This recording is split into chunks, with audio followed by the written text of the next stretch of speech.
Mega barragem de 7 bilhões de dólares na África bloqueará o Nilo. Imagine uma barragem tão colossal que seu reservatório tem o tamanho de uma das maiores cidades do mundo, Londres. E a própria barragem alcança o dobro da altura icônica da ponte Golden Gate. Bem-vindo à grande barragem da Renascença Etíope, um nome que ecoa grandiosidade e épico, mas também desafia fronteiras políticas e gera tensões regionais. Esta é uma história de engenharia gigantesca, mas também de desafios geopolíticos explosivos. Neste episódio, vamos explorar a grandiosidade da grande barragem da Renascença Etíope, sua importância econômica e os riscos políticos que ela representa. Prenda-se, pois estamos prestes a mergulhar em um drama real que pode mudar o curso da história do continente africano. É um verdadeiro milagre, em grande parte porque tem o potencial de tirar milhões de pessoas da pobreza, mas também pode ser a faísca perigosa que desencadeia todo um novo conflito na região.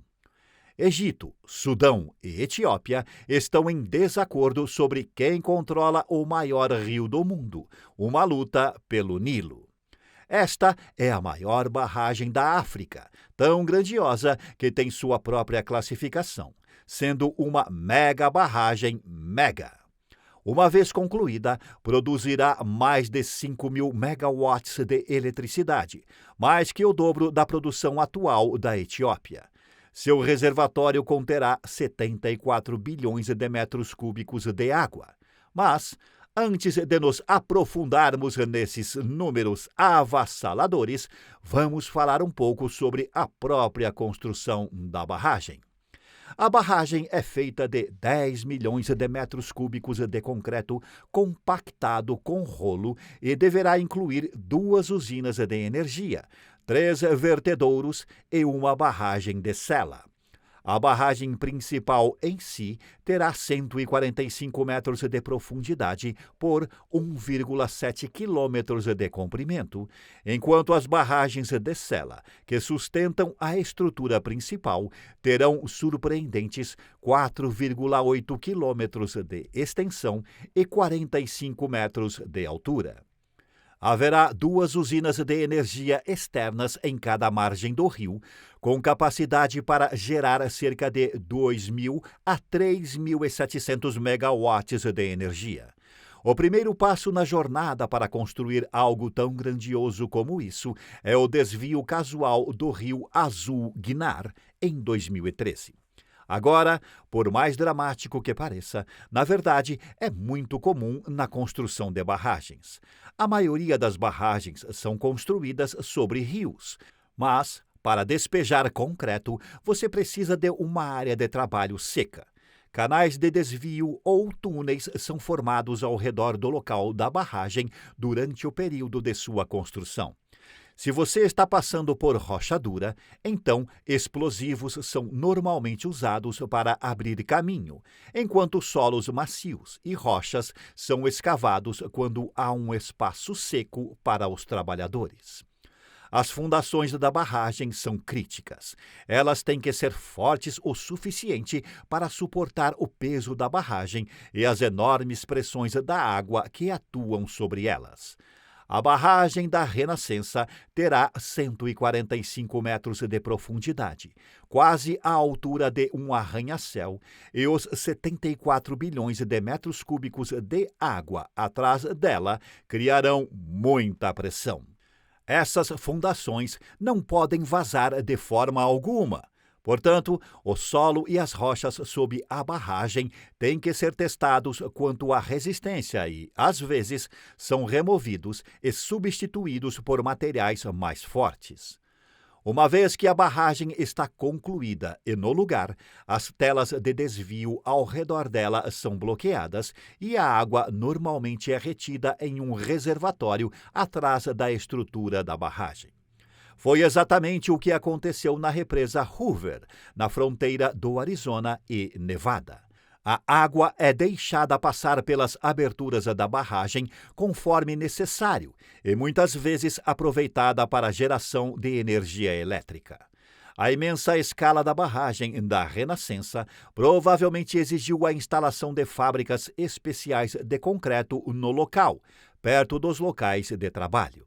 Elas ajudam a aumentar a eficiência e podem garantir mais controle sobre a entrega de materiais, algo que é essencial quando você inicia uma grande operação de derramamento de concreto.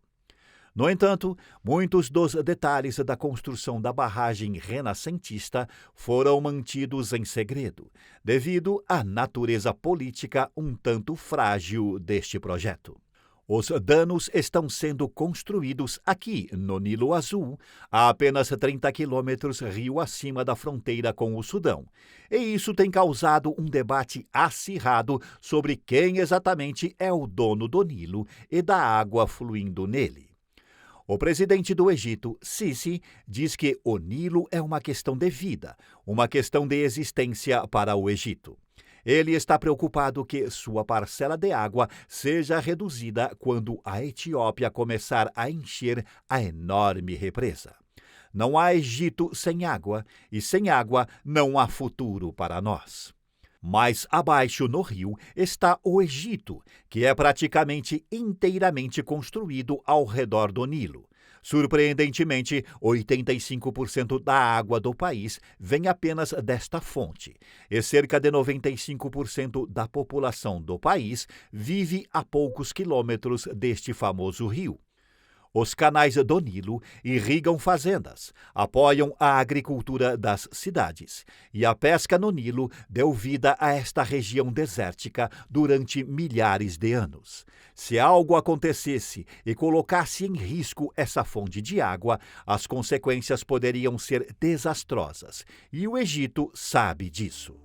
As tensões no Nilo, na região, são altas, e esta barragem parece estar no centro de tudo. O Egito até supostamente estava preparado para bombardeá-la para proteger sua participação no Nilo. Então, por que a Etiópia arriscaria uma guerra em potencial por uma barragem novinha em folha? Bem, seu governo espera que este mega projeto realmente ajude a tirar todo o país da pobreza. Metade de todos os etíopes hoje não tem acesso à eletricidade, e a barragem vai mudar isso. O país já está no caminho certo para alcançar seus objetivos econômicos. A Etiópia se tornou a economia de crescimento mais rápido da África, em parte impulsionada pelo investimento maciço em infraestrutura. Durante esse período de crescimento transformacional, a Etiópia conseguiu reduzir drasticamente o número de pessoas que vivem na pobreza extrema de mais de 50% da população para 31%. Esse fenômeno foi chamado de milagre econômico da Etiópia e está se tornando um modelo para outros países africanos. Os grandes projetos de infraestrutura desempenham um papel crucial nesse processo. A Etiópia argumentou que os efeitos da barragem serão mínimos nos países a jusante, enquanto os benefícios serão abundantes e podem ser compartilhados. No entanto, o debate sobre quem pode reivindicar as águas continua hoje, e as conversas entre os países foram quase completamente rompidas sem nenhum acordo.